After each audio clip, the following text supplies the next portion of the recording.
The AUKUS, a trilateral security partnership between the United States, the United Kingdom and Australia, violates the spirit of the Nuclear Non-Proliferation Treaty, NPT, and is detrimental to regional stability, a Chinese Foreign Ministry spokesman said Monday. On October 15, Russian Deputy Foreign Minister Sergei Ryabkov stressed that the AUKUS partnership, which would enable Australia to build nuclear-powered submarines with technology provided by the US and Britain, would create difficulties in the sphere of arms control and expressed the hope that all three members of the pact would adhere to their obligations in nuclear non-proliferation. 中方赞同俄方对美英澳成立三边安全伙伴关系的看法。中方已多次强调，美英澳三国组建三边安全伙伴关系，并开展核潜艇合作，将产生一系列严重消极影响。一是三国以意识形态划线，打造新的军事集团，将加剧地区紧张。 二是刺激一些地区国家加紧发展军力，甚至寻求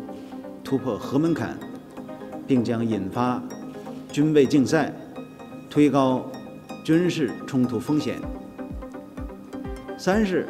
核潜艇合作构成严重核扩散风险，违反不扩散核武器条约的精神。美英 一方面以发展核技术为由制裁打压一些国家，另一方面自己公然向无核国家转移武器级核材料，这是典型的双重标准做法，将对地区核热点问题的政治外交解决进程带来深远的负面影响。多年来，美英澳 自我标榜为国际核不扩散努力的领导者，国际核不扩散体系的维护者，但三国所作所为却证明，他们才是真正的扩散者，是国际核不扩散体系的破坏者。